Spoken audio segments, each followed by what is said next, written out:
So Backyard Fest was our first live performance, and planned on having like 80 people there or something like that.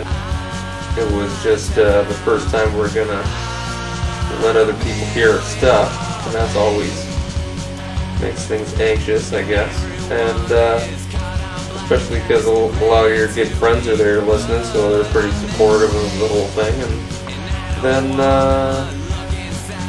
yeah, it felt good to get the monkey off our back, to get a show in.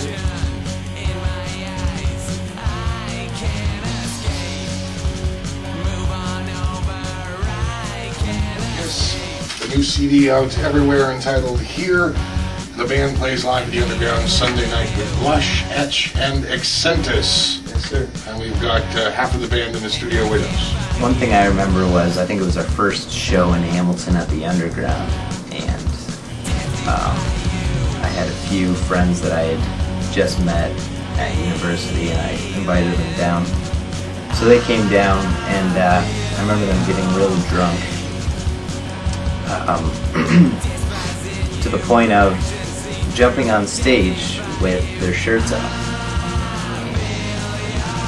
That wouldn't have been too bad, but I remember the one was so drunk that he kicked over the snare mic, so I had no snare for the rest of that song. I remember being pretty mad at the time. Well, yeah, I think I was mad. But looking back, it's pretty hilarious, and I'm glad they did, because it's a pretty funny story. Is the more lighter side captured in live performance of Cyanide Kiss? I don't know if the lighter side would be. We're more like the album live.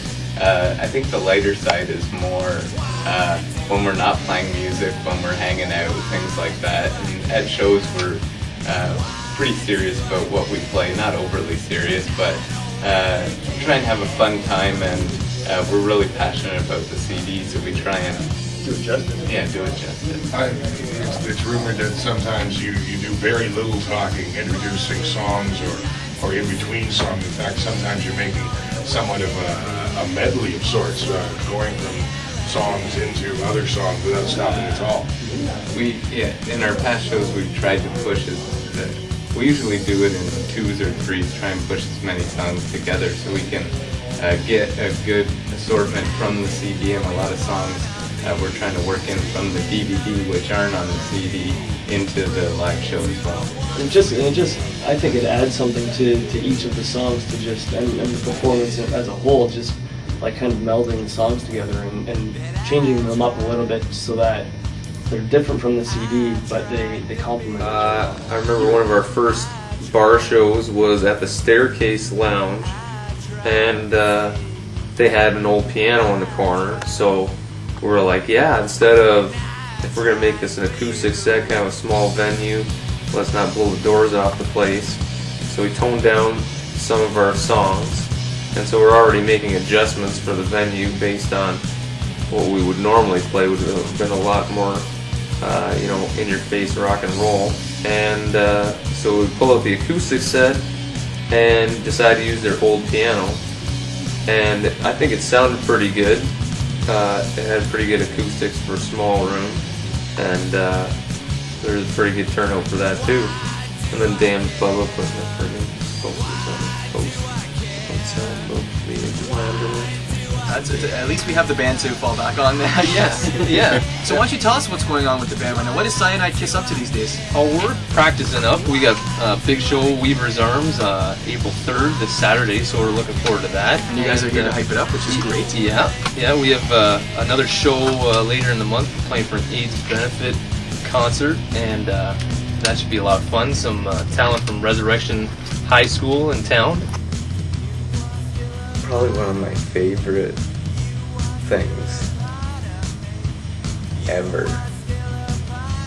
in a live show was when Adam was thanking the band that opened for us, or that played before us, and couldn't remember their name. Thanks for coming out. We're Cyanide Kiss. Kudos to Adrian Law and the, what were you again? it was mostly more, I think, just a thrill, like exciting to get up and play your music for, you know, the people that show up, and then, you know, you're happy to see friends and, you know, start developing a fan base, like people coming up just to hear your music because they saw your first few shows, and we have some people that keep coming back to shows because of those first few shows, so that's pretty awesome too.